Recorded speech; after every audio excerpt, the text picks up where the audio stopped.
ओम नमो भगवते वासुदेवाय। ओम नमो भगवते वासुदेवाय। ओम नमो भगवते वासुदेवाय।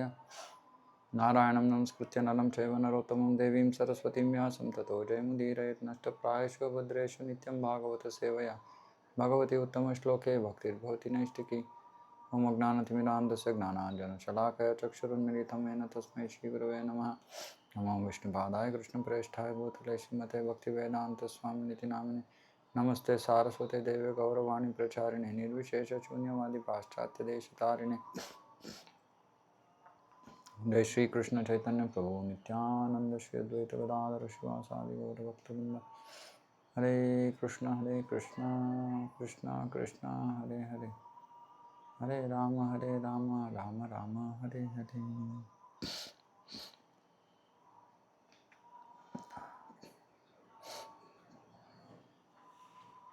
Hey.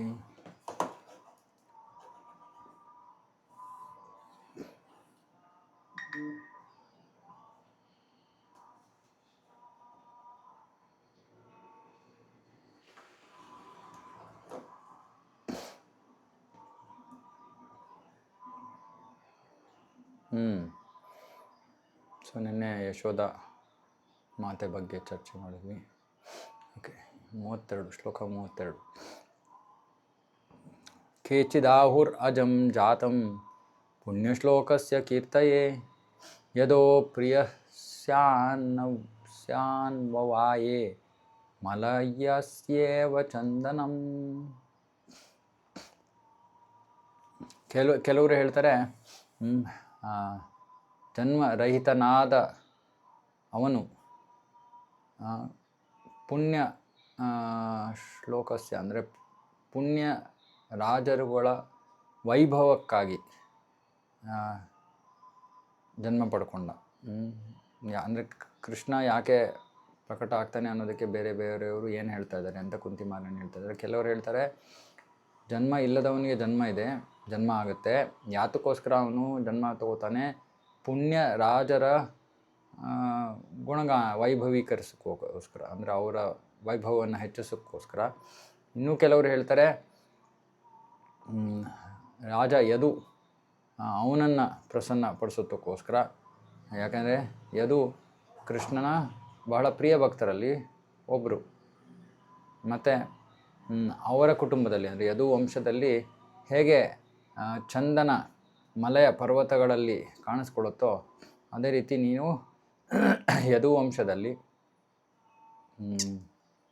ಅವನನ್ನು ಯದು ರಾಜನನ್ನು ಪ್ರಸನ್ನಪಡಿಸೋಕ್ಕೋಸ್ಕರ ನೀನು ಜನ್ಮ ತಗೊಂಡೆ. ಅಂದರೆ ಇನ್ನು ಶ್ಲೋಕಗಳಲ್ಲಿ ಕುಂತಿಮಾರಣ್ಯ ಹೇಳ್ತಾ ಇದ್ದಾಳೆ ಭಗವಂತನ ಜನ್ಮ ಕರ್ಮ ಎಲ್ಲವೂ ಕೂಡ ದಿಗ್ಭ್ರಮೆಗೊಳಿಸೋವಂಥದ್ದು. ಸರಿ, ಜನ್ಮ ತಗೊಂಡು ಅನ್ನೋ ಕಾರಣ ಏನು? ಅದಕ್ಕೆ ಬೇರೆಯವರು ಒಬ್ಬರೊಬ್ಬರು ಒಂದೊಂದು ಅಭಿಪ್ರಾಯವನ್ನು ನೀಡ್ತಾ ಇದ್ದಾರೆ. ಭಗವದ್ಗೀತೆಯಲ್ಲೂ ಕೃಷ್ಣ ಹೇಳ್ತಾನೆ ಅವನು ಈ ಭೌತಿಕ ಜಗತ್ತಿನಲ್ಲಿ ಜನ್ಮ ತಗೋತಾನೆ, ಮತ್ತು ಅವನು ಎಲ್ಲ ಸೃಷ್ಟಿಗಳ ಪ್ರಭುವಾಗಿದ್ದರೂ ಕೂಡ ಅವನು ಜನ್ಮರಹಿತ ಆದರೂ ಕೂಡ ಜನ್ಮ ತಗೋತಾನೆ. ಹಾಗಾಗಿ ಆ ಅಜನ್ಮನಿಗೆ ಜನ್ಮ ಇದೆ ಅನ್ನೋದ್ರ ಬಗ್ಗೆ ಯಾರೂ ನಿರಾಕರಿಸೋಕ್ಕಾಗಲ್ಲ. ಯಾಕಂದರೆ ಅವನು ತಾನೇ ಹೇಳ್ತಾನೆ ನಾನು ಜನ್ಮ ತಗೋತೀನಿ ಅಂದರೆ. ಆದರೆ ಯಾಕೆ ಜನ್ಮ ತಗೋತಾನೆ ಅದಕ್ಕೋಸ್ಕರ ಒಬ್ಬರೊಬ್ಬರು ಒಂದೊಂದು ಅಭಿಪ್ರಾಯಗಳನ್ನು ವ್ಯಕ್ತಪಡಿಸ್ತಾರೆ. ಹೇಗೆ ಜನ್ಮ ತಗೋತಾನೆ? ಆತ್ಮಮಾಯೆಯ ಸಂಭವಾಮಿ ಆತ್ಮಮಾಯೆಯ. ಆತ್ಮಮಾಯ ಅಂದರೆ ನನ್ನ ಅಂತರಂಗ ಶಕ್ತಿಯಿಂದ ನಾನು ಪ್ರಕಟ ಆಗ್ತೀನಿ. ಯಾಕೆ? ಧರ್ಮ ಸಂಸ್ಥಾಪನಾರ್ಥಾಯ ಪರಿತ್ರಾಣಾಯ ಸಾಧೂನಾಂ ವಿನಾಶಾಯ ಚ ದುಷ್ಕೃತಾಂ. ಇದೆಲ್ಲ ಬಾಹ್ಯ ಕಾರಣಗಳನ್ನು ಕೃಷ್ಣ ಹೇಳ್ತಾ ಇದ್ದಾನೆ ಭಗವದ್ಗೀತೆಯಲ್ಲಿ. ಎಲ್ಲರ ಮನವರಿಕೆ ಮಾಡೋಕ್ಕೋಸ್ಕರ ನಾನು ಬರ್ತಾ ಇದ್ದೀನಿ, ಧರ್ಮ ಸ್ಥಾಪನೆ ಮಾಡೋಕ್ಕೆ ಬರ್ತೀನಿ, ಸಂಭವಾಮಿ ಯುಗೆ ಯುಗೆ ಪ್ರತಿ ಯುಗದಲ್ಲಿ ಕಾಣಿಸ್ಕೋತೀನಿ. ಸಂಭವಾಮಿ ಆತ್ಮಮಾಯೆಯ ನನ್ನ ಅಂತರಂಗ ಶಕ್ತಿಯಿಂದಾಗಿ ನಾನು ಪ್ರಕಟ ಆಗ್ತೀನಿ. ಅಂದರೆ ನನ್ನ ದೇಹ ಭೌತಿಕವಾದದ್ದಲ್ಲ.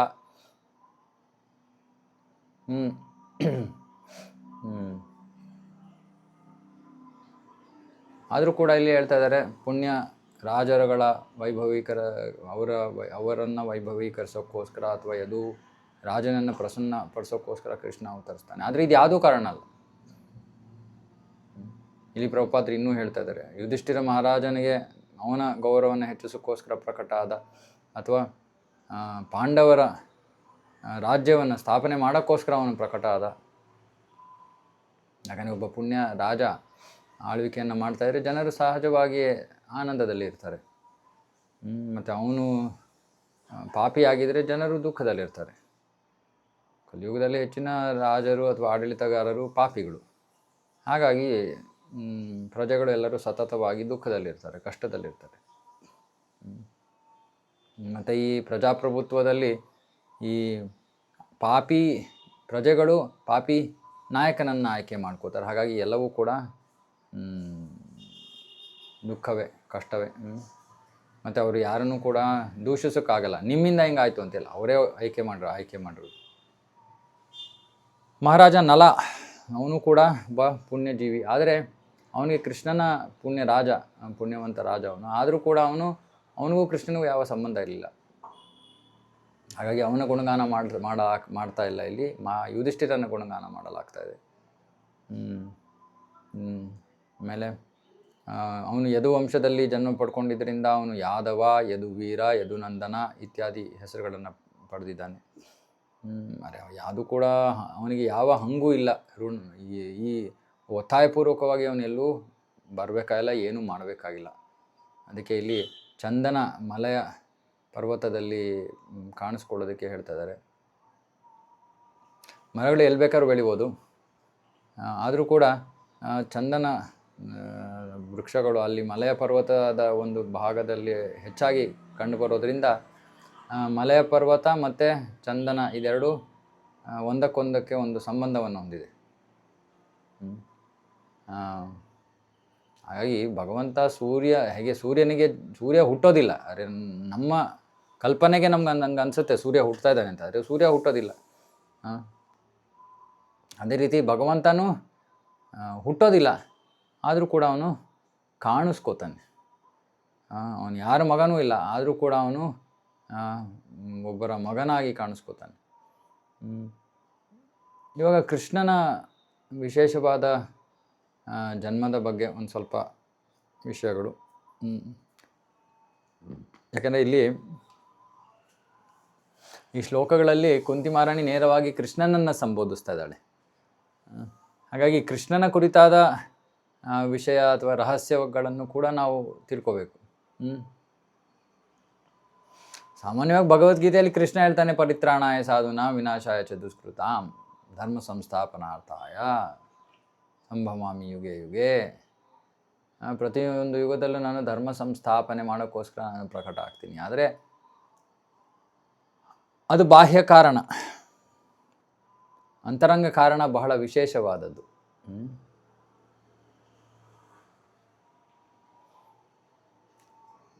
ಕೃಷ್ಣನಿಗೆ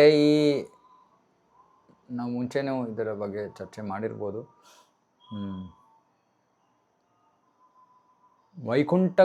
ವೈಕುಂಠವನ್ನು ಪಡ್ಕೊಳ್ಳೋದಕ್ಕೂ ಗೋಲೋಕವನ್ನು ಪಡ್ಕೊಳ್ಳೋಕ್ಕೂ ಬಹಳ ವ್ಯತ್ಯಾಸವಿದೆ.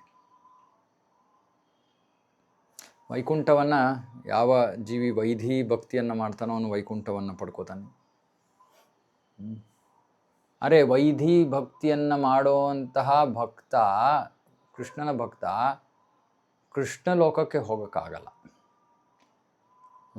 ಯಾಕಂದರೆ ವೈಧಿ ಭಕ್ತಿ ಅಂದರೆ ವಿಧಿಗಳ ಪ್ರಕಾರವಾಗಿ ಗೌರವ ಆದರಗಳಿಂದ ಭಗವಂತನನ್ನು ಆರಾಧಿಸೋದು. ಇದು ವೈಧಿ ಭಕ್ತಿ. ಗೌರವ ಆದರ ಇರೋ ತನಕ ನಾವು ಗೋಲೋಕಕ್ಕೆ, ಕೃಷ್ಣ ಲೋಕಕ್ಕೆ ಹೋಗೋಕ್ಕಾಗಲ್ಲ.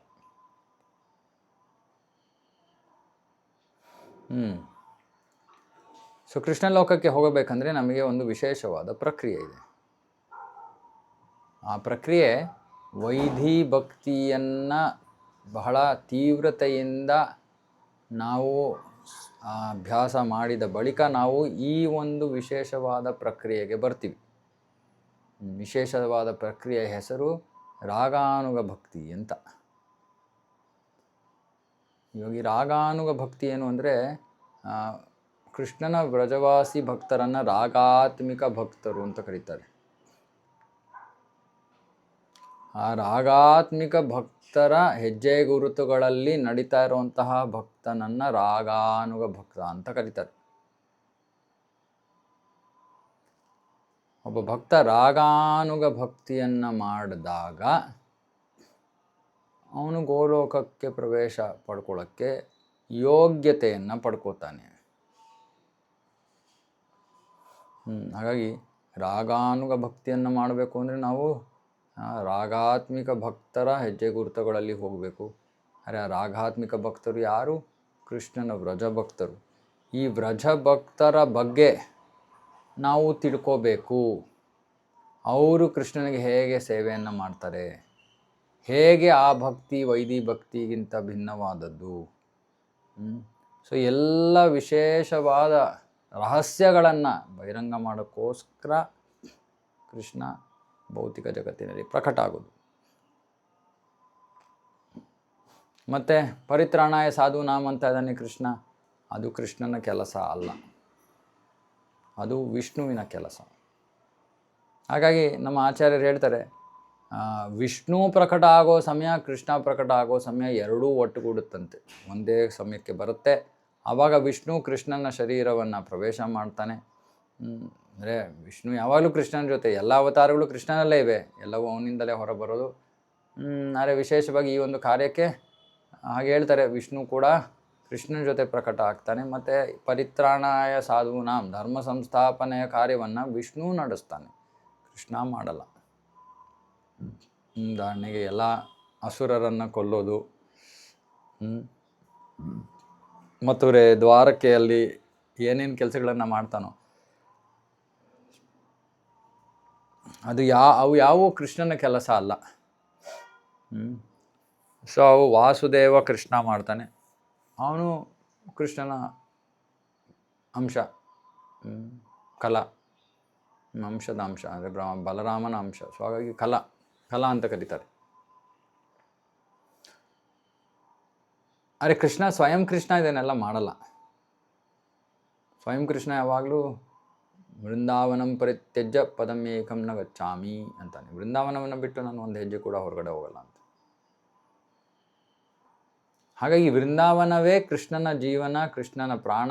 ಆ ವೃಂದಾವನದಲ್ಲಿರೋ ಬ್ರಜಭಕ್ತರನ್ನು, ಅವರ ಭಕ್ತಿಯನ್ನು ನಮಗೆ ತೋರ್ಸೋಕ್ಕೋಸ್ಕರ ಮಾತ್ರ ಕೃಷ್ಣ ಪ್ರಕಟ ಆಗೋದು. ಮಿಕ್ಕಿದೆಲ್ಲ ಕಾರ್ಯಗಳು ಅವನ ಅಂಶಗಳು, ಹೀಗೆ ಬೇರೆ ಬೇರೆ ವಿಸ್ತರಣೆಗಳು, ಅವರೆಲ್ಲ ಆ ಕಾರ್ಯಗಳನ್ನು ನಡೆಸ್ಕೋತಾರೆ. ಅವನು ಅದು ಯಾವುದ್ರಲ್ಲೂ ನಿಜವಾಗ್ಲೂ ತೊಡಗ್ತಾ ಇಲ್ಲ. ಆದರೆ ಇದು ಬಹಳ ರಹಸ್ಯಮಯವಾದ ವಿಷಯ. ಕೃಷ್ಣ ಹೇಳ್ತಾ ಇದ್ದಾನೆ, ನಾನು ವೃಂದಾವನವನ್ನು ಬಿಟ್ಟು ಹೊರಗಡೆ ಹೋಗೋದೇ ಇಲ್ಲ ಅಂತ. ಆದರೆ ನಮಗೆ ಗೊತ್ತು, ಅಕ್ರೂರ ಬರ್ತಾನೆ ಕೃಷ್ಣನನ್ನ ವೃಂದಾವನದಿಂದ, ವ್ರಜಭೂಮಿಯಿಂದ ಮಥುರೆಗೆ ಕರ್ಕೊಂಡು ಹೋಗ್ತಾನೆ. ಆದರೆ ಸ್ವಯಂ ಕೃಷ್ಣ ಬ್ರಜಭೂಮಿಯನ್ನು ಬಿಟ್ಟು ಹೋಗೋದಿಲ್ಲ. ಇವತ್ತು ನಾವು ಪರಿಕ್ರಮಕ್ಕೆ ಹೋದರೆ, ಬ್ರಜಭೂಮಿ ವ್ರಜಮಂಡಲ್ ಪರಿಕ್ರಮಕ್ಕೆ, ಅಲ್ಲಿ ಅಕ್ರೂರ ಘಾಟ್ ಅಂತ ಇದೆ. ಯಾವ ಜಾಗದಲ್ಲಿ ಅಕ್ರೂರ ಕೃಷ್ಣ ಮತ್ತು ಬಲರಾಮರನ್ನು ತಾನು ಸ್ನಾನ ಮಾಡ್ತಿರುವಾಗ ನೀರಿನೊಳಗೆ ಅವನಿಗೆ ದರ್ಶನವಾಗುತ್ತೆ. ಆ ಜಾಗ ಅದಾದ ಮೇಲೆ ಅವರು ಮಥುರೆ ಕಡೆ ಹೊರಟಾಗ ಸ್ವಯಂ ಕೃಷ್ಣ ಉಳ್ಕೊಂಡು ಬಿಡ್ತಾನೆ ವಾಪಸ್. ವಾಸುದೇವ ಕೃಷ್ಣ ಹೋಗ್ತಾನೆ, ಕೃಷ್ಣನ ವಿಸ್ತರಣೆ ಅವನು. ಸೊ ಹಾಗಾಗಿ ಅವನು ಹೋಗ್ತಾನೆ. ಆದರೆ ಸ್ವಯಂ ಕೃಷ್ಣ, ಶ್ಯಾಮಸುಂದರ ಕೃಷ್ಣ ಬ್ರಜಭೂಮಿಯಲ್ಲೇ ಉಳ್ಕೊಂಡು ಬಿಡ್ತಾನೆ. ಯಾಕೆಂದರೆ ಅವನು ಬ್ರಜಭಕ್ತರನ್ನು ಬಿಟ್ಟು ಅವನಿಗೆ ಹೋಗೋದಿಲ್ಲ. ಹೋಗೋಕ್ಕಾಗಲ್ಲ ಅಂತ ಏನೂ ಹೇಳೋಕ್ಕಾಗಲ್ಲ ಕೃಷ್ಣನಿಗೆ. ಅವನು ಏನು ಬೇಕಾದ್ರೂ ಸಾಧ್ಯ ಅವನಿಂದ. ಆದರೆ ಹೋಗೋದಿಲ್ಲ, ಅವನು ಹೋಗೋಕ್ಕಿಷ್ಟ ಇಲ್ಲ. ಸೊ ಅವನು ಹೋಗಲ್ಲ. ಯಾಕೆಂದರೆ ಅವನಿಗೆ ಆ ಬ್ರಜಭಕ್ತರ ಮೇಲೆ ಅಷ್ಟು ಪ್ರೀತಿ. ಬ್ರಜಭಕ್ತರು ಯಾಕೆಂದರೆ ಬ್ರಜಭಕ್ತರಿಗೆ ಅವನ ಮೇಲೆ ಅಷ್ಟೊಂದು ಪ್ರೀತಿ. ಸೊ ಈ ಬ್ರಜಭಕ್ತರ ವಿಶೇಷವಾದ ಭಕ್ತಿ, ಕೃಷ್ಣನನ್ನ ಅವರ ಕೈ ಗೊಂಬೆ ಆಗೋ ರೀತಿಯಲ್ಲಿ ಅದು ವಶಪಡಿಸ್ಕೊಂಡ್ಬಿಟ್ಟಿದೆ. ಅಷ್ಟು ಪ್ರಬಲವಾದ ಭಕ್ತಿ ಅದು. ಆ ಬ್ರಜಭಕ್ತಿಯನ್ನು ನಮಗೆ ತೋರ್ಸೋಕ್ಕೋಸ್ಕರ ಕೃಷ್ಣ ಪ್ರಕಟ ಆಗೋದು. ಇನ್ನು ಮಿಕ್ಕಿದೆಲ್ಲ ಬಾಹ್ಯ ಕಾರಣಗಳು, ಅಂತರಂಗ ಕಾರಣ ಇದು. ಹಾಗಾಗಿ ಇವೆಲ್ಲ ಹೇಳ್ಬೋದು. ಈ ರಾಜನಿಗೆ ಯದುರಾಜನ ಪ್ರಸನ್ನಪಡಿಸೋಕ್ಕೋಸ್ಕರ ಯುಧಿಷ್ಠಿರನನ್ನು ಪಾಂಡವರನ್ನು ಸ್ಥಾಪನೆ ಮಾಡೋದು ಇತ್ಯಾದಿ ಇತ್ಯಾದಿ ಇತ್ಯಾದಿ ಬೇಕಾದಷ್ಟು ಕಾರಣಗಳು ಹೇಳ್ಬೋದು. ಆದರೆ ಯಾವ ಕೃಷ್ಣ ತಾನೇ ಪ್ರಕಟ ಆಗೋಕ್ಕೆ ಯಾವೂ ಕಾರಣ ಅಲ್ಲ. ಯಾವ ಕಾರಣವೂ ಅವನನ್ನು ಒತ್ತಾಯ ಪಡಿಸೋಕ್ಕಾಗಲ್ಲ. ಪ್ರಕಟ ಆಗೋದಕ್ಕೆ ಯಾರೂ ಒತ್ತಾಯ ಪಡಿಸೋಕ್ಕಾಗಲ್ಲ. ಅವನ ಇಚ್ಛೆ ಅವನಿಗೆ ಬರಬೇಕಂದ್ರೆ ಬರ್ತಾನೆ, ಇಲ್ಲ ಅಂದರೆ ಉಳ್ಕೋತಾನೆ. ಮತ್ತು ಕೃಷ್ಣ ಕೃಷ್ಣನನ್ನು ಅವತಾರ ಅಂತ ಕರೆಯಲ್ಲ, ಕೃಷ್ಣ ಅವತಾರಿ, ಎಲ್ಲ ಅವತಾರಗಳ ಮೂಲ. ಸೊ ಕೃಷ್ಣನ ಜನ್ಮ, ಯಾರೋ ಕೇಳ್ತಾ ಇದ್ರು ನನಗೆ, ಕೃಷ್ಣನಿಗೆ ಜನ್ಮ ಅಂತ ಹೇಳ್ಬೋದಾ? ಇವಾಗ ಈ ಶ್ಲೋಕದಲ್ಲಿ ಹೇಳ್ತಾರಲ್ಲ, ಅಜನ್ಮನಾದವನು, ಯಾರಿಗೆ ಜನ್ಮ ಇಲ್ವೋ ಅವನು ಜನ್ಮ ತಗೊಂಡ. ಜನ್ಮ ತಗೊಂಡ ಅಂದ್ರೆ ಏನು? ನಮ್ಮ ಲೆಕ್ಕಾಚಾರದಲ್ಲಿ ಜನ್ಮ ತಗೊಂಡ, ಯಾಕಂದರೆ ಮಗುವಿನ ರೂಪದಲ್ಲಿ ಪ್ರಕಟ ಆದಲ್ವಾ, ಹಾಗಾಗಿ ಜನ್ಮ ತಗೊಂಡ. ಆದರೆ ಅವನ ಜನ್ಮ ವಿಶೇಷವಾದದ್ದು, ಯಾಕೆಂದರೆ ಅವನು ಸಾಮಾನ್ಯ ಶಿಶು ಜನ್ಮ ಪಡ್ಕೊಳ್ಳೋ ರೀತಿಯಲ್ಲಿ ತಾಯಿಯ ಗರ್ಭದಿಂದ ಅವನು ಹೊರಗಡೆ ಬರಲಿಲ್ಲ. ಅವನು ಸುಮ್ಮನೆ ತಾಯಿಯ ಶರೀರದಿಂದ ಹೊರಗಡೆ ಪ್ರಕಟ ಆಗ್ತಾನಷ್ಟೇ, ನೇರವಾಗಿ ಚತುರ್ಭುಜ ರೂಪದಲ್ಲಿ. ಹಾಗಾಗಿ ಅವನ ಜನ್ಮ ದಿವ್ಯವಾದದ್ದು. ಜನ್ಮ ಕರ್ಮಚಮೇ ದಿವ್ಯಂ ಏವಂ ಯೋ ವೇತ್ತಿ ತತ್ವತಃ ತ್ಯಕ್ತ್ವಾ ದೇಹಂ ಪುನರ್ಜನ್ಮನೈತಿ ಮಾಮೇತಿ. ಆದರೆ ಆ ಜನ್ಮ ಅಂದರೆ ಅವನು ನಮ್ಮ ಕಣ್ಣೆದುರಿಗೆ ಪ್ರಕಟ ಆಗ್ತಾನೆ, ಅಪ್ರಕಟ ಆಗ್ತಾನೆ. ಅಪ್ರಕಟ ಆದಾಗ ಹೇಳ್ಬೋದು, ಅವನು ಕೆಲವರು ಹೇಳ್ತಾರೆ, ಕೃಷ್ಣ 125 ವರ್ಷ ಭೌತಿಕ ಜಗತ್ತು ಭೂಮಿಯ ಮೇಲಿದ್ದು ಆಮೇಲೆ ಅವನು ಮೃತನಾಗೋದ. ಕೃಷ್ಣ ಮೃತನಾಗೋಕ್ಕಾಗಲ್ಲ. ಅದೇ ರೀತಿ ಕೃಷ್ಣ ಜನ್ಮವನ್ನು ಪಡ್ಕೊಳಕ್ಕಾಗಲ್ಲ. ಆದರೂ ಕೂಡ ಹೇಳ್ತೀವಿ, ಕೃಷ್ಣ ಜನ್ಮವನ್ನು ಪಡ್ಕೊಂಡ, ಕೃಷ್ಣ 125 ವರ್ಷ ಇದ್ದು ಆಮೇಲೆ ಮೃತನಾದ. ಅರೆ ಮೃತನಾಗಲಿಲ್ಲ, ಅವನು ಜನ್ಮನೂ ಪಡ್ಕೊಳ್ಳಿಲ್ಲ. ಪ್ರಕಟ ಆದ, ಅಪ್ರಕಟನಾದ. ಪ್ರಕಟ ಅಂದರೆ ಯಾರ ಕಣ್ಣಿಗೆ ಯಾರು ನೋಡೋದಕ್ಕೆ ಯೋಗ್ಯತೆಯನ್ನು ಹೊಂದಿರ್ತಾರೋ ಅವರಿಗೆ ಕಾಣಿಸ್ಕೊಡೋದು. ಆದರೆ ಕೃಷ್ಣ ಪ್ರಕಟ ಆದಾಗ ಅಯೋಗ್ಯರು ಕೂಡ ಕೃಷ್ಣನನ್ನು ನೋಡ್ತಾರೆ, ಅದೇ ಗುರುತಿಸಲ್ಲ. ದುರ್ಯೋಧನನ ಥರ ಅಯೋಗ್ಯ ಅವನು, ಕೃಷ್ಣನನ್ನು ನೋಡೋಕ್ಕೆ ಯೋಗ್ಯತೆ ಅವನಿಗಿಲ್ಲ. ಹಾಗಾಗಿ ಕೃಷ್ಣನ ನೋಡ್ತಾ ಇದ್ದಾನೆ, ಆದರೂ ನೋಡ್ತಾ ಇಲ್ಲ. ಯಾಕೆಂದರೆ ಕೃಷ್ಣನನ್ನು ಅವನು ಸಾಮಾನ್ಯ ಜೀವಿ ಅಂತ ನೋಡ್ತಾ ಇದ್ದಾನೆ. ಹಾಗಾಗಿ ಭೌತಿಕ ಭೂಮಿಯಲ್ಲಿ ಇದಕ್ಕೆ ಭೌಮ ವೃಂದಾವನ ಅಂತ ಕರೀತಾರೆ. ಭೌಮ ವೃಂದಾವನದಲ್ಲಿ ಕೃಷ್ಣ ಪ್ರಕಟ ಆಗ್ತಾನೆ. ಪ್ರಕಟ ಆದಾಗ ತನ್ನ ಭಕ್ತರಿಗೆ, ಪ್ರಿಯ ಭಕ್ತರಿಗೆ ಕಾಣ್ತಾನೆ, ಬೇರೆಯವ್ರಿಗೂ ಕಾಣಿಸ್ಕೋತಾನೆ. ಬೇರೆಯವರಾದರೆ ಅವನನ್ನು ಗುರುತಿಸೋಕ್ಕಾಗಲ್ಲ. ಆಮೇಲೆ ಅವನ ಈ ಭೌತಿಕ ಜಗತ್ತಿನಲ್ಲಿ ಭೂಮಿಯ ಮೇಲೆ ಅವನ ಲೀಲೆಯ ಸಮಯ ಮುಗಿದಾದ ಮೇಲೆ ಅವನು ಅಪ್ರಕಟನ ಆಗ್ತಾನೆ. ಭೌಮ ವೃಂದಾವನದಲ್ಲಿ ಅವನು ಅಪ್ರಕಟ ಆಗ್ತಾನೆ. ಆದರೆ ಎಲ್ಲ ಸಮಯದಲ್ಲೂ ಅವನು ತನ್ನ ಗೋಲೋಕ ವೃಂದಾವನದಲ್ಲಿ ಇರ್ತಾನೆ. ಅದಕ್ಕೆ ಅಪ್ರಕಟ ಲೀಲೆ ಅಂತಾರೆ. ಗೋಲೋಕ ವೃಂದಾವನದಲ್ಲಿ ನಡೀತಾ ಇರೋ ಲೀಲೆ, ಅದನ್ನು ಅಪ್ರಕಟ ಲೀಲೆ ಅಂತಾರೆ. ಯಾವಾಗಲೂ ಅವನು ಅಪ್ರಕಟ ಲೀಲೆಯಲ್ಲಿ ಯಾವಾಗಲೂ ಉಪಸ್ಥಿತ ಇರ್ತಾನೆ, ಅಲ್ಲಿಂದ ಕಣ್ಮರೆ ಆಗಲ್ಲ. ಅಲ್ಲೂ ಇರ್ತಾನೆ, ಜೊತೆಗೆ ಯಾವ ಬ್ರಹ್ಮಾಂಡದಲ್ಲಿ ಕಾಣಿಸ್ಕೋಬೇಕೋ ಆ ಬ್ರಹ್ಮಾಂಡದಲ್ಲಿ ಪ್ರಕಟ ಆಗ್ತಾನೆ, ತಿರ್ಗಾ ಅಪ್ರಕಟ ಆಗ್ತಾನೆ. ಇದು ಕೃಷ್ಣನ ಅಚಿಂತ್ಯ ಶಕ್ತಿ. ನಮ್ಗೆ ಅದು ಹೇಗೆ ಸಾಧ್ಯ? ಯಾವುದೋ ಒಂದು ಬ್ರಹ್ಮಾಂಡದಲ್ಲಿ ಏನೋ ಒಂದು ಲೀಲೆ ನಡೀತಾ ಇದೆ, ಇನ್ನೊಂದು ಬ್ರಹ್ಮಾಂಡದಲ್ಲಿ ಇನ್ನೊಂದು ಲೀಲೆ ನಡೀತಾ ಇದೆ, ಗೋಲೋಕದಲ್ಲಿ ಇನ್ನೇನೋ ಲೀಲೆ ನಡೀತಾ ಇದೆ. ಹೇಗೆ ಮಾಡ್ತಾನೆ ಕೃಷ್ಣ? ಎಲ್ಲ ಏಕಕಾಲದಲ್ಲಿ ಮಾಡ್ತಾನೆ. ಅವನಿಗೇನದು ದೊಡ್ಡ ವಿಷಯ ಅಲ್ಲ. ಆದರೆ ನೋಡಿದ್ರೆ ಚಿಕ್ಕ 14-15 ವರ್ಷದ ಹುಡುಗ ನಿಂತಿದ್ದಾನೆ. ಅದಕ್ಕೆ ಬ್ರಹ್ಮನಿಗೆ ತಲೆ ಕೆಟ್ಟೋಗ್ಬಿಡ, ದಿಗ್ಭ್ರಮಿತನಾಗೋಗ್ತಾನೆ. ಇದೇನಿದು, ಇವನು ಪರಂಬ್ರಹ್ಮನ ಕೈಯಲ್ಲಿ ಮೊಸರನ್ನ ಇಟ್ಕೊಂಡು ಎಂಜಲು ಮಾಡ್ಕೊಂಡು ತಿನ್ಕೊಂಡು ಹೋಗ್ತಾ ಇದ್ದಾನೆ. ಕೃಷ್ಣ ಸಾಮಾನ್ಯವಾದ ಎಲ್ಲ ಕೈಯಲ್ಲಿ ಮೊಸರನ್ನ ಇದ್ದರೆ ಇನ್ನೇಂಗೆ ತಿಂತಾರೆ ಎಂಜಲು ಮಾಡಿದೆ. ಬ್ರಹ್ಮನಿಗೆ ದಿಗ್ಭ್ರಮೆ ಆಗೋದು. ಇವನು ಹೆಂಗೆ ಪರಮ ಭಗವಂತ ಆಗೋಕ್ಕೆ ಸಾಧ್ಯ? ಸರಿ, ಟೆಸ್ಟ್ ಮಾಡೋಣ ಅಂತ ಸಿಕ್ಕಾಕೊಂಡ್ಬಿಡ್ತಾನೆ ಬ್ರಹ್ಮ. ಅವನ ವಿಮೋಹಿತನಾಗೋಗ್ತಾನೆ. ಸೊ ಹೀಗೆ ಕೃಷ್ಣನ ಜನ್ಮ ವಿಶೇಷವಾದದ್ದು. ಕೃಷ್ಣನ ಜನ್ಮದ ಇನ್ನೊಂದು ರಹಸ್ಯ ಏನು? ಕೃಷ್ಣನ ತಂದೆ ತಾಯಿ ಯಾರು ಅನ್ನೋ ರಹಸ್ಯ. ಮುಂಚೆನೇ ಹೇಳ್ದಂಗೆ ಬೃಂದಾವನದ ಹೊರಗಡೆ ಕೃಷ್ಣ ಕಾಣಿಸ್ಕೊಳ್ಳೋದೇ ಇಲ್ಲ, ಹಾಗಾಗಿ ಪ್ರಕಟನೂ ಆಗಲ್ಲ ಅವನು ಹೊರಗಡೆ. ಶ್ಯಾಮಸುಂದರ ಕೃಷ್ಣ ವೃಂದಾವನದಲ್ಲಿ ವ್ರಜಭೂಮಿಯಲ್ಲಿ ಮಾತ್ರ ಅವನು ಅಪ್ರಕಟ. ಮಥುರೆಯಲ್ಲಿ ಯಾರು ಬರ್ತಾರೆ? ವಾಸುದೇವ ಕೃಷ್ಣ ಅಂದರೆ ಕೃಷ್ಣನಿಂದ ಬಲರಾಮ, ಬಲರಾಮನಿಂದ ವಾಸುದೇವ ಕಾಣಿಸ್ಕೋತಾನೆ ಚತುರ್ಭುಜ ರೂಪದಲ್ಲಿ. ಅದಕ್ಕೆ ವಸುದೇವ ಮತ್ತು ದೇವಕಿಯರ ಸಮ್ಮುಖದಲ್ಲಿ ಅವನು ವಾಸುದೇವ ಕೃಷ್ಣ ಕಾಣಿಸ್ಕೋತಾನೆ. ಆಮೇಲೆ ದೇವಕಿಯ ಕೋರಿಕೆಯ ಮೇರೆಗೆ ಅವನು ಒಂದು ಮಾನವ ಶಿಶುವಿನ ರೂಪವನ್ನು, ಸಹಜ ರೂಪವನ್ನು ತಳ್ತಾನೆ. ಆದರೆ ಸಹಜ ಅಲ್ಲ ಅದು, ವಿಶೇಷವಾದ, ಅದ್ಭುತವಾದ, ಅಚ್ಚರಿಗೊಳಿಸುವಂತಹ ರೂಪ ಕೃಷ್ಣಂದು. ಅವನ ಬಣ್ಣವೇ ವಿಚಿತ್ರವಾದದ್ದು ಮತ್ತು ವಿಶೇಷವಾದದ್ದು. ವಿಚಿತ್ರವಾದದ್ದು ಯಾಕಂದರೆ ಯಾವ ಮಗು ಆ ಬಣ್ಣವನ್ನು ಹೊಂದಿರಲ್ಲ. ವಿಶೇಷವಾದದ್ದು ಯಾಕಂದರೆ ಅಂತಹ ದಟ್ಟ ನೀಲಿ ಬಣ್ಣವನ್ನು ಹೊಂದಿದ್ರೂ ಕೂಡ ಅವನು ಎಲ್ಲರಿಗಿಂತ ಮಹಾ ಸುಂದರಾಂಗ. ಮತ್ತು ಅವನ ಶರೀರದ ವರ್ಣನೆಯನ್ನು ಮಾಡ್ತಾರೆ. ಗೋಪಾಲ ಚಂಪು ಅಂತ ಒಂದು ಗ್ರಂಥ ಇದೆ, ಅದರಲ್ಲಿ ಕೃಷ್ಣನ ಜನ್ಮದ ಸಮಯದಲ್ಲಿ ಕೃಷ್ಣನ ರೂಪವನ್ನು ಬಹಳ ಸೊಗಸಾಗಿ ಜೀವಗೋಸ್ವಾಮಿಯವರು ವರ್ಣನೆ ಮಾಡ್ತಾರೆ. ಪ್ರತಿಯೊಂದು ಅಂಗವೂ ಕೂಡ ಅಷ್ಟು ಅತ್ಯುತ್ಕೃಷ್ಟವಾದ ವರ್ಣನೆ, ಅತ್ಯುತ್ಕೃಷ್ಟವಾದ ಅಂಗಗಳು. ಕೃಷ್ಣನ ಪುಟ್ಟ ಶರೀರದಲ್ಲೂ ಕೂಡ ಅಷ್ಟೊಂದು ವೈಶಿಷ್ಟ್ಯಗಳು, ಒಂದು ವಿಶೇಷವಾದ ಗುಣಲಕ್ಷಣಗಳು. ಚಿಕ್ಕ ಮಕ್ಕಳಿದ್ರೆ ಅಷ್ಟೊಂದು ವಿಶೇಷವಾದ ಗುಣಲಕ್ಷಣಗಳನ್ನು ಪ್ರದರ್ಶಿಸೋಕ್ಕಾಗೋಲ್ಲ. ಆದರೆ ಕೃಷ್ಣ ಒಂದು ಜನ್ಮ ಪಡ್ಕೊಂಡಿದ್ದ ಸಮಯದಲ್ಲೂ ಕೂಡ ಅವನು ವಿಶೇಷವಾದ ಗುಣಲಕ್ಷಣಗಳನ್ನು ಪ್ರದರ್ಶಿಸ್ತಾನೆ. ಅವನ ಕಮಲದ ದಳಗಳಂತಿರುವ ಕಣ್ಣುಗಳು,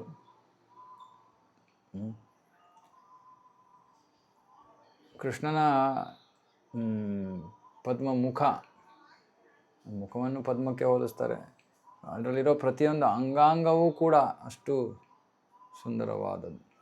ಅವನ ತುಟಿಗಳ ವರ್ಣನೆ, ಅವನ ಹಲ್ಲುಗಳ ವರ್ಣನೆ. ಚಿಕ್ಕ ಮಕ್ಕಳಿಗೆ ಹಲ್ಲಿರಲ್ಲ, ಕೃಷ್ಣನಿಗೆ ಹಲ್ಲಿತ್ತು. ಅವನ ಕೂದಲಿನ ವರ್ಣನೆ, ಅವನ ನಗುವಿನ ವರ್ಣನೆ, ಅವನ ಶರೀರದ ವರ್ಣನೆ. ಶರೀರ ಎಷ್ಟು ಮೃದುವಾಗಿತ್ತು ಅಂದರೆ ಬೆಣ್ಣೆಯಂತೆ ಮೃದುವಾಗಿತ್ತಂತೆ ಕೃಷ್ಣನ ಶರೀರ. ಕೃಷ್ಣ ಜನ್ಮಾಷ್ಟಮಿ ಬರ್ತಾ ಇದೆಯಲ್ಲ, ಇನ್ನು 12 ದಿನ ಇದೆ. ಹಾಗಾಗಿ ಕೃಷ್ಣನ ಬಗ್ಗೆ ಶ್ರವಣ ಮಾಡಬೇಕು.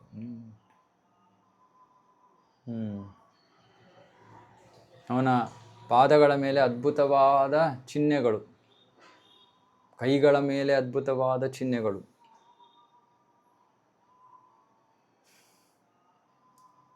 ಹೀಗೆ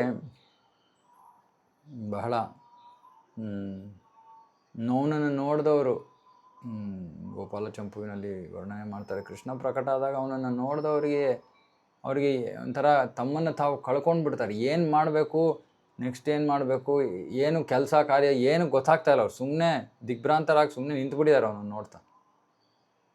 ಕಣ್ಣು ಅವನಿಂದ ಬೇರೆ ಕಡೆ ತಿರುಗ್ಸೋಕ್ಕಾಗ್ತಾ ಇಲ್ಲ.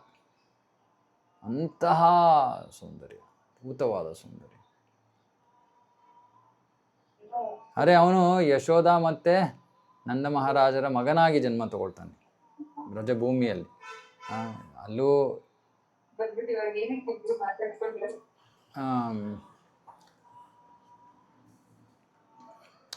ಶ್ರವಣ ಮಾಡ್ತಿರುವಾಗ ದಯವಿಟ್ಟು ಶ್ರವಣ ಮಾಡೋಕ್ಕೆ ಪ್ರಯತ್ನ ಮಾಡಿ, ಬೇರೆ ಕೆಲಸಗಳನ್ನು ಮಾಡಬೇಡಿ. ಇಂತಹ ರಹಸ್ಯಮಯವಾದ ವಿಷಯಗಳು ನೀವು ಏನು ಓದಿದ್ರೂ ಕೂಡ ನಿಮಗೆ ಸಿಗೋದಿಲ್ಲ. ಇದು ಭಾಳ ಮುಖ್ಯವಾದ ವಿಷಯಗಳು. ದಯವಿಟ್ಟು ಶ್ರವಣ ಮಾಡಿ. ಅದಕ್ಕೆ ನನಗೆ ಈ ಆನ್ಲೈನ್ ಅಂದರೆ ಏನು ಅನಿಸುತ್ತೆ ಅಂದರೆ ಎಲ್ಲರಿಗೂ ವೀಡಿಯೋ ಆನ್ ಮಾಡಿ ಅಂತ ಹೇಳಬೇಕು ಅಂತ. ಯಾಕಂದರೆ ವೀಡಿಯೋ ಆನ್ ಮಾಡಿದ್ರೆ ಇನ್ನೊಂದು ಕೆಲಸ ಮಾಡೋಕ್ಕಾಗಲ್ವಲ್ಲ. ನೀವು ಎಲ್ಲರೂ ಕೇಳಿಸ್ಕೊಳ್ಳಿ, ಒಂಚೂರಾದರೂ ಕಿವಿಗೆ ಬೀಳಲಿ ಅಂತ ನಾವು ಸುಮ್ಮನೆ ಆಗ್ಬಿಡ್ತೀವಿ.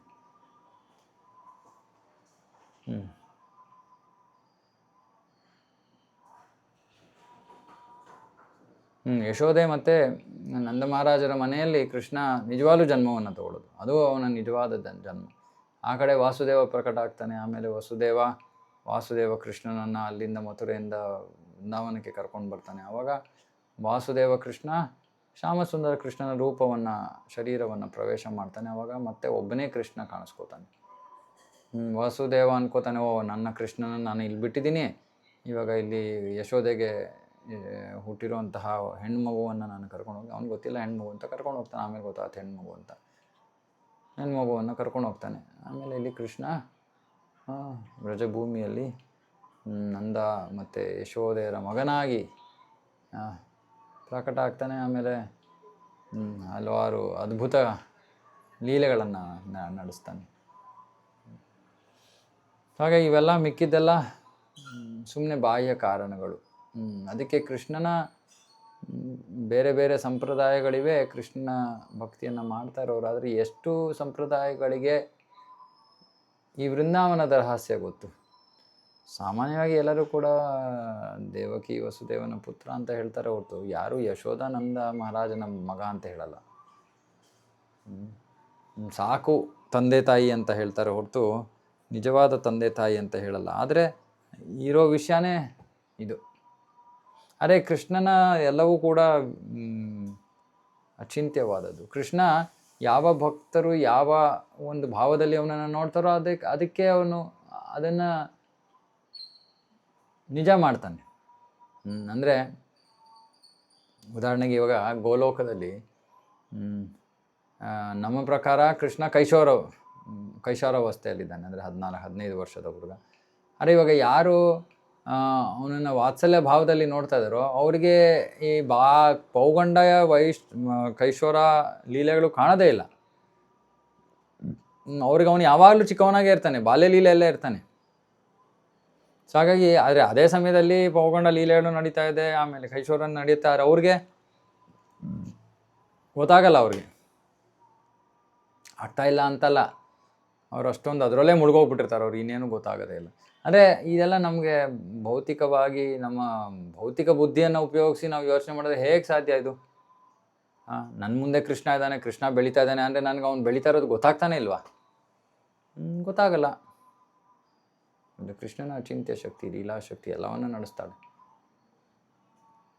ಇದಕ್ಕೆ ಇನ್ನೊಂದು ಥರ ಉದಾಹರಣೆ ಕೊಡ್ಬೋದು. ಒಂದೊಂದು ಸತಿ ಏನಾಗುತ್ತೆ, ಮಕ್ಕಳು ಬೆಳೀತಾ ಇದ್ದಾರೆ, ತಂದೆ ತಾಯಿಯರಿಗೆ ಅವರು ಬೆಳೀತಾ ಇದ್ದಾರೆ ಅಂತ ಗೊತ್ತಾಗಲ್ಲ. ಯಾರೋ ಹೊರಗಡೆ ಅವರು ಬಂದು ಎಷ್ಟೋ ದಿನ ಆದಮೇಲೆ ನೋಡ್ತಾ ಇದ್ದೀನಿ ನೋಡಿ ಮಗ ಎಷ್ಟು ದೊಡ್ಡವನಾಗ್ಬಿಟ್ಟಿದ್ದಾನೆ ಅಂದರೆ ತಂದೆ ತಾಯಿಯವರು ಹೌದಲ್ಲ ದೊಡ್ಡವನಾಗಿದ್ದಾನೆ ಅಂತ ಯೋಚನೆ ಮಾಡ್ತಾರೆ. ಆ ರೀತಿ ಒಂಥರ ಆ ಪ್ರೀತಿಯಲ್ಲಿ ಗೊತ್ತಾಗೋದೇ ಇಲ್ಲ ಏನು ನಡೀತಾ ಇದೆ ಅಂತಾನೆ. ಥರ ಲೋಕ, ಗೋಲೋಕ, ರಹಸ್ಯಮಯವಾದ ಲೋಕ. ಎಲ್ಲವನ್ನೂ ಸಾಧ್ಯ ಮಾಡ್ತಾನೆ ಕೃಷ್ಣ. ಯಾಕೆ? ಭಕ್ತರ ಪ್ರೀತಿ. ಯಾರಿಗೆ ಪ್ರೀತಿ ಇದೆಯೋ ಅವ್ರಿಗೆ ಯಾವ ರೀತಿ ಕೃಷ್ಣನಿಗೆ ಸೇವೆ ಮಾಡಬೇಕು ಅನ್ನೋ ಅವ್ರಿಗೆ ಆಸಕ್ತಿ ಹಂಬಲ ಇದೆಯೋ ಅದನ್ನು ಕೃಷ್ಣ ಈಡೇರಿಸ್ತಾನೆ. ಅದಕ್ಕೆ ಎಷ್ಟೊಂದು ಸತಿ ಭಕ್ತರು ಪ್ರಭುಪಾದರ ಹತ್ರ ಬಂದು ಏನೇನೋ ಕಠಿಣವಾದ ಪ್ರಶ್ನೆಗಳನ್ನು ಕೇಳ್ತಾಯಿದ್ರು. ಇದು ಹೆಂಗೆ, ಅದು ಹೆಂಗೆ, ಇನ್ನೊಂದು ಹೆಂಗೆ, ಮತ್ತೊಂದು ಹೆಂಗೆ ಗೋಲೋಕದಲ್ಲಿ ಅಂತ. ಪ್ರಭುಪಾದರು ಸುಮ್ಮನೆ ಹೇಳ್ತಾರೆ, ನಾನೇನು ಹೇಳಲ್ಲ, ನೀವು ಬಂದು ನೀವೇ ನೋಡ್ಕೊಳ್ಳಿ ಅಂತ. ಯಾಕಂದರೆ ಅದು ಏನು ವರ್ಣನೆ ಮಾಡಿದ್ರೂ ಕೂಡ ಯಾರಿಗೂ ಅದು ಅರ್ಥ ಆಗಲ್ಲ, ಸ್ವೀಕಾರ ಮಾಡೋಕ್ಕಾಗಲ್ಲ, ಆ ಥರ ವಿಷಯ. ಸೊ ಕೃಷ್ಣನ ಜನ್ಮದ ಬಗ್ಗೆ ಮಾತಾಡ್ತಾ ಇದ್ದರೆ ಪೂರ್ತಿ ದಿನ ಇಲ್ಲೇ ಕೂತಿರ್ಬೋದು. ಅಷ್ಟು ಅದ್ಭುತವಾದ ವಿಷಯಗಳು. ಮುಂದುವರ್ಸೋಣ, ಇನ್ನೊಂದು ಶ್ಲೋಕ ಮಾಡೋಣ. ಅಪರೇ ವಸುದೇವಸ್ಯ ದೇವಕ್ಯಾಂ ಯಾಚಿತೋಭ್ಯಗಾತ್ ಅಜಸ್ತ್ವಂ ಅಸ್ಯ ಕ್ಷೇಮಾಯ ವಧಾಯ ಚ ಸುರದ್ವಿಷಾಂ. ಇನ್ನೂ ಕೆಲವರು ಹೇಳ್ತಾರೆ, ವಸುದೇವ ಮತ್ತು ದೇವಕಿ ಕೃಷ್ಣನಿಗೋಸ್ಕರ ಪ್ರಾರ್ಥನೆ ಮಾಡಿದ್ರಿಂದ ನೀವು ಅವನ ಮಗನಾಗಿ ಜನ್ಮ ಪಡ್ಕೊಂಡ್ರಿ. ನಿಸ್ಸಂದೇಹವಾಗಿಯೂ ನಿನಗೆ ಜನ್ಮ ಇಲ್ಲ, ಆದರೂ ಕೂಡ ಅವರ ಹಿತಕ್ಕಾಗಿ, ಅವರ ಕ್ಷೇಮಕ್ಕಾಗಿ. ಮತ್ತು ಸುರದ್ವಿಷಾಮ್ ಅಂದರೆ ಸುರ ಅಂದರೆ ದೇವತೆಗಳು, ದೇವತೆಗಳ ದ್ವಿಷಾಮ್ ಅಂದರೆ ವೈರಿಗಳು. ದೇವತೆಗಳೆಡೆಗೆ ಯಾರು ದೇವತೆಗಳ ವೈರಿಗಳು ಅಥವಾ ದೇವತೆಗಳೆಡೆಗೆ ಯಾರು ಅಸೂಯೆಯನ್ನು ತೋರ್ತಾ ಇದ್ರು ಅವರೆಲ್ಲರನ್ನ ಕೊಲ್ಲೋದಕ್ಕೋಸ್ಕರ ನೀನು ಅವರ ಮಗನಾಗಿ ಪ್ರಕಟ ಆದೆ. ಸೊ ಇದನ್ನು ನಾವು ಆಗಲೇ ಚರ್ಚೆ ಮಾಡಿದ್ವಿ. ಇವಾಗ ಇಲ್ಲಿ ಪ್ರಭುಪಾದರು ಈ ಭಾವಾರ್ಥದಲ್ಲಿ ವಸುದೇವ ಮತ್ತು ದೇವಕಿಯರ ಇತಿಹಾಸವನ್ನು ಕೊಡ್ತಾ ಇದ್ದಾರೆ. ಅವರು ತಮ್ಮ ಹಿಂದಿನ ಜನ್ಮದಲ್ಲಿ ಸುತಪ ಮತ್ತು ಪೃಷ್ಣಿ ಆಗಿದ್ದರು. ಮತ್ತು ಅವರು ಭಗವಂತನನ್ನು ತಮ್ಮ ಮಗನನ್ನಾಗಿ ಪಡ್ಕೊಳ್ಳೋದಕ್ಕೋಸ್ಕರ ಕಠೋರ ತಪಶ್ಚರ್ಯಗಳನ್ನು ಮಾಡ್ತಾರೆ. ಮತ್ತು ಆ ತಪಶ್ಚರ್ಯಗಳ ಫಲವಾಗಿ ಕೃಷ್ಣ ಅವರ ಮಗನಾಗಿ ಪ್ರಕಟ ಆಗ್ತಾನೆ. ಇವಾಗ ಇದರಲ್ಲೂ ಒಂದು ರಹಸ್ಯ ಇದೆ. ಏನು ಅಂದರೆ, ಕೃಷ್ಣ ಜನ್ಮವನ್ನು ಇಲ್ಲಿ ತಗೊಳ್ತಾನೆ ಮಥುರೆಯಲ್ಲಿ, ಆದರೆ ಅಲ್ಲಿಂದ ಬೃಂದಾವನಕ್ಕೆ ಯಾಕೆ ಬಂದ್ಬಿಟ್ಟ? ಅವನು ಯಾಕೆ ಅಲ್ಲೇ ಇರಲಿಲ್ಲ? ಇವಾಗ ಇಬ್ಬರು ಕೃಷ್ಣರು ಇರೋಕ್ಕಾಗಲ್ಲ ಅಲ್ವಾ? ಇಲ್ಲಾಗಲೇ ಒಬ್ಬ ಕೃಷ್ಣ ಜನ್ಮ ತೊಗೊಂಡಿದ್ದ ವೃಂದಾವನದಲ್ಲಿ, ಅಲ್ಲೊಬ್ಬ ಜನ್ಮ ತೊಗೊಂಡಿದ್ದ. ಅವನಿಬ್ರಿಗೂ ಕೃಷ್ಣರು ಇರೋಕ್ಕಾಗಲ್ಲ. ಆದರೆ ಇವಾಗ ಪ್ರಶ್ನೆ ಹುಟ್ಟುತ್ತೆ, ಹಾಗಾದರೆ ಕೃಷ್ಣ ಮಥುರೆಯಲ್ಲಿ ಯಾಕೆ ಉಳ್ಕೊಳ್ಳಿಲ್ಲ? ಯಾಕೆ ವೃಂದಾವನದಲ್ಲಿ ಗೋಕುಲದಲ್ಲಿ ಹುಟ್ಟಿದಂಥ ಶ್ಯಾಮಸುಂದರ ಕೃಷ್ಣ ಯಾಕೆ ಮಥುರೆಗೆ ಬರಲಿಲ್ಲ? ಮಥುರೆಯಲ್ಲಿದ್ದಿದ್ದ ಕೃಷ್ಣ ಯಾಕೆ ವೃಂದಾವನಕ್ಕೆ ಬಂದ?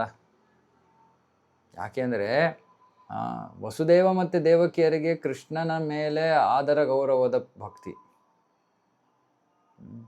ಆದರೆ ನಂದ ಮತ್ತು ಯಶೋದೆಯರಿಗೆ ಶುದ್ಧ ಭಕ್ತಿ, ಅಂದರೆ ಮಧುರ ಭಕ್ತಿ. ಅವರಿಗೆ ಕೃಷ್ಣನ ಆ ಶ್ರೇಷ್ಠ ಸ್ಥಾನ, ಗೌರವ, ಆದರ ಅದೆಲ್ಲ ಇರಲಿಲ್ಲ. ಮತ್ತು ಅವರಿಗೆ ಆ ಮಗುವಿನಂತೆ ಕೃಷ್ಣನನ್ನು ನೋಡೋ ಒಂದು ಸಹಜ ಪ್ರೀತಿ ಅವರಲ್ಲಿತ್ತು.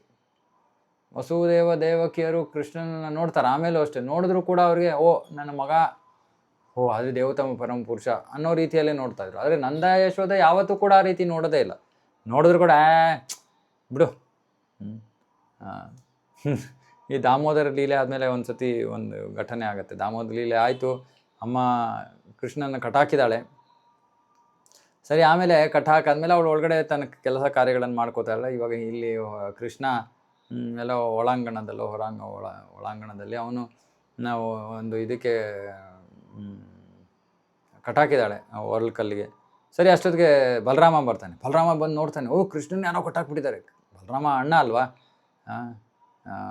ಸೊ ಕೃಷ್ಣನ ರಕ್ಷಣೆ ಅವನು ಭಾವ, ವಾತ್ಸಲ್ಯ ಭಾವ ಅವನು ಕೃಷ್ಣನೆಡೆಗೆ. ಹಾಗಾಗಿ ಕೃಷ್ಣನ ಕಟ್ಟಾಕಿರೋದು ನೋಡಿ ತಕ್ಷಣ ಅವನಿಗೆ ಕೋಪ ಬರುತ್ತೆ. ಯಾರಿದು ನನ್ನ ತಮ್ಮನ್ನು ಕಟ್ಟಾಕಿದ್ದು? ಕೃಷ್ಣ, ಯಾರು ಮಾಡಿದ್ದು ಹಿಂಗೆ ಹೇಳು, ಅವ್ರಿಗೆ ಸರಿಯಾದ ನಾನು ಶಿಕ್ಷೆಯನ್ನು ಕೊಡ್ತೀನಿ. ಕೃಷ್ಣ ಅಂತಾನೆ, ಅಣ್ಣ ಅಮ್ಮ ಮಾಡಿದ್ದು ಅಂದ ತಕ್ಷಣ ಫಸ್ಟು ಸ್ವಲ್ಪ ಡಿಸ್ಟರ್ಬ್ ಆಗ್ತಾನೆ ಬಲರಾಮ. ಅಮ್ಮನ ಮಾಡಿದ್ದು, ಇವಾಗೇನು ಮಾಡೋದು? ಇರಲಿ ಬಿಡು, ಅಮ್ಮ ಮಾಡಿದ್ರೇನಂತೆ, ಯಾರು ಮಾಡಿದ್ರೇನಂತೆ, ನಿನ್ನ ಸ್ಥಾನ ಏನು ಅನ್ನೋದನ್ನು ನಾನು ಅವ್ನಿಗೆ ಅವಳಿಗೆ ಹೇಳ್ತೀನಿ ಹೋಗ್ಬಿಟ್ಟು ಅಂದ್ಬಿಟ್ಟು ಯಶೋಧ ಮಾತೆ ಹತ್ರ ಹೋಗ್ತಾಳೆ. ಯಶೋಧ ಮಾತೆ ಆಗಲೇ ಬೆಳಗಿಂದ ಈ ಕೃಷ್ಣನಿಂದ ಓಡಾಡಿ ಕೆಲಸಗಳಾಗಿಲ್ಲ. ಅವತ್ತು ಬೇರೆ ದೀಪಾವಳಿ ಹಬ್ಬದ ದಿನ ಬೇರೆ, ಅವಳು ಬ್ಯುಸಿ ಆಗಿದ್ದಾಳೆ. ಸರಿ ಅಮ್ಮ, ನಾನು ನಿನ್ಗೇನೋ ಹೇಳಬೇಕು. ಏನು ಹೇಳಪ್ಪ? ನೀನು ಕೃಷ್ಣನ ಕಟ್ಟಾಕಿದ್ಯಾ? ಕಟ್ಟಾಕ್ದೆ. ನೀನು ಕೃಷ್ಣ ಯಾರು ಗೊತ್ತಾ? ಯಾರಪ್ಪ? ಕೃಷ್ಣ ದೇವೋತ್ತಮ ಪರಮ ಪುರುಷ, ಎಲ್ಲ ಜಗತ್ತುಗಳು ಅವನಿಂದ ಸೃಷ್ಟಿಯಾಗಿವೆ. ಅವನು ಹಿಂಗೆ ಹಂಗೆ ಅಂತ ಒಂದು ದೊಡ್ಡ ಪಟ್ಟಿ ಕೃಷ್ಣನ ಗುಣಗಾನ ಮಾಡ್ತಾನೆ ಬಲರಾಮ. ಯಶೋದೆ ಬ್ಯುಸಿಯಾಗಿದ್ದಾಳೆ, ಮೊದಲೇ ಬೆಳಗಿಂದ ಸಾಕಾಗಿದೆ ಅವಳಿಗೆ ಇವ್ರದ್ದು ಇದರಿಂದ. ಇನ್ನೇನಾರು ಇದೆಯಾ? ಆಯ್ತಾ ಎಲ್ಲ ಹೇಳಿದ್ದು? ಇಲ್ಲ ಇನ್ನೂ ಹೇಳಬೇಕು. ನಿನಗೇನು ಗೊತ್ತಾಗ್ತಾ ಇಲ್ಲ ಅನ್ಸುತ್ತೀನಿ ನಿನಗೆ. ನಾನು ನನ್ನ ಸ್ಥಾನದ ಬಗ್ಗೆನೂ ಹೇಳ್ಕೊತೀನಿ. ನಾನು ಯಾರು ಗೊತ್ತಾ? ನಾನು ಬಲರಾಮ, ಕೃಷ್ಣನ ವಿಸ್ತರಣೆ. ನನ್ನಿಂದ ಎಲ್ಲ ಬ್ರಹ್ಮಾಂಡಗಳು ನನ್ನ ಹೆಡೆ ಮೇಲೆ ನಾನು ಶೇಷನಾಗಿದ್ದೀನಿ, ಅದು ಇದು ಅಂತ ಎಲ್ಲ ಬಲರಾಮನ ಬಗ್ಗೆ ಗುಣಗಾನ ಮಾಡ್ತಾನೆ. ಯಶೋದೆ ಅಷ್ಟೊತ್ತಿಗೆ ಅವಳಿಗೆ ತಾಳ್ಮೆ ಹೊಟ್ಟೋಯ್ತು. ಹೇಳ್ತಾಳೆ, ಹೌದಪ್ಪ, ಎಲ್ಲ ದೇವರುಗಳು ನಮ್ಮನೆಯಲ್ಲೇ ಹುಟ್ಟಬೇಕಾ? ಅಷ್ಟೇ ಅವಳ ಒಂದು ರಿಯಾಕ್ಷನ್. ಎಲ್ಲ ದೇವರುಗಳು ನನ್ನ ಮನೆಯಲ್ಲೇ ಹುಟ್ಟಬೇಕಾ? ಯಾರು ದೇವತಮ ಪರಮ ಪುರುಷರು ನನ್ನ ಮನೆಯಲ್ಲೇ ಹುಟ್ಟಬೇಕಾ? ಇನ್ನೆಲ್ಲೂ ಸಿಗಲಿಲ್ಲ, ಇನ್ಯಾರ ಮನೇನು? ಅಷ್ಟೇ ಗೌರವ ಅವಳಿಗೆ. ದೇವತಮ ಪರಮ ಪುರುಷ ಅಂದಿದ್ದಕ್ಕೆ ಅದೇ ವಸುದೇವ ದೇವಕಿರಂದ್ರೆ ಕಾಲು ಬಿದ್ದರು. ಅವಾಗಲೇ ಪ್ರಾರ್ಥನೆ ಮಾಡಿ ಅವನನ್ನು ಹೊಗಳಿ ಅವನ ಸ್ಥಾನ, ಪರಮ ಸ್ಥಾನವನ್ನು ಇತ್ಯಾದಿ. ಇಲ್ಲಿರ ಯಶೋಧ ಹೇಳ್ತಾರೆ, ಹೌದಾ, ಸರಿ ಬಿಡು, ಆಯಿತು, ನನ್ನ ಮಗನ ಸರಿ ಕಟ್ಟಾಕ್ತೀನಿ ಅವನ್ನ. ದೇವತಮ ಪರಮ ಪುರುಷನ ಯಾರಿಗೆ ಬೇಕು? ಸೊ ಈ ರೀತಿ ಆ ಸಹಜವಾದ ಪ್ರೀತಿ ಯಶೋಧ ಮತ್ತು ನಂದ ಮಹಾರಾಜರಲ್ಲಿರೋದ್ರಿಂದ ಕೃಷ್ಣ ತನ್ನ ಬಾಲ್ಯಲೀಲೆಗಳನ್ನು ವೃಂದಾವನದಲ್ಲಿ ಮಾಡ್ತಾನೆ. ವಸುದೇವ ಮತ್ತು ದೇವಕಿಯರಿಗೆ ಅದು ಲಭ್ಯವಾಗಲಿಲ್ಲ. ಇದು ಇನ್ನೊಂದು ವಿಶೇಷವಾದ ರಹಸ್ಯ.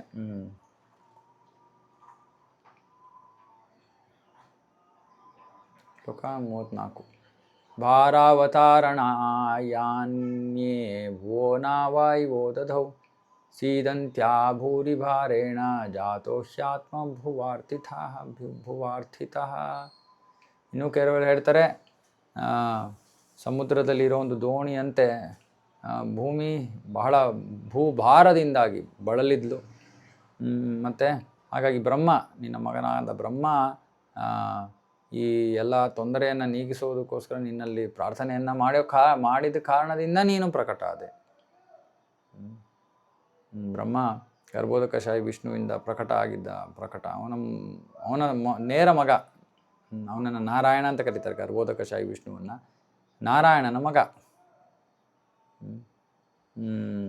ನಾರಾಯಣನ ಮಗ ಹೇಗೆ ಪ್ರಕಟ ಆದ? ಸುಮ್ಮನೆ ಹಂಗೆ ಕಮಲದ ಪುಷ್ಪದ ಮೇಲೆ ಅವನು ಪ್ರಕಟ ಆಗ್ತಾನೆ. ಸ್ವಯಂ ಭೂ ಅಂತಾರೆ ಅವನು. ಅದಕ್ಕೆ ಅವನು ಯಾವ ತಾಯಿಯ ಅವಶ್ಯಕತೆ ಇರಲಿಲ್ಲ ವಿಷ್ಣು ನಾರಾಯಣನಿಗೆ. ಹಾಗಾಗಿ ಬ್ರಹ್ಮ ಇದರಲ್ಲಿ ಕಾಣಿಸ್ಕೋತಾನೆ. ಆಮೇಲೆ ಅವನಿಗೆ ಜ್ಞಾನೋದಯವಾಗುತ್ತೆ.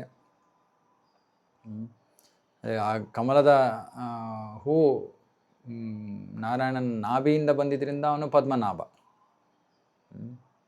ಅದಕ್ಕೆ ಬ್ರಹ್ಮ ಆತ್ಮಭೂ ಅಂದರೆ ಅವನು ನೇರವಾಗಿ ತಂದೆಯಿಂದ ಮಾತ್ರ ಬಂದ. ತಾಯಿಯ ಸಂಪರ್ಕ ಇಲ್ಲ.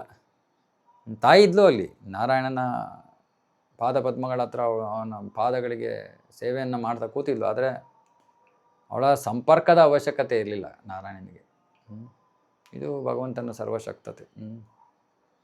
ಅದಕ್ಕೆ ಯಾರು ನಾರಾಯಣನ ಸಾಮಾನ್ಯ ಜೀವಿ ಅಂತ ಅಂದ್ಕೊಂಡ್ರೆ, ನೋಡಿಯಪ್ಪ ಈ ರೀತಿ ಮಕ್ಕಳನ್ನ ಹುಟ್ಸೋಕ್ಕಾಗತ್ತಾ? ಸರಿ, ಅವಾಗ ನೋಡೋಣ ನಾರಾಯಣ ಸಾಮಾನ್ಯ ಜೀವಿ ಅಥವಾ ನೀವು ನಾರಾಯಣ ಏನು ಬೇಕಾದ್ರೆ ಹೇಳ್ಕೊಬೋದು.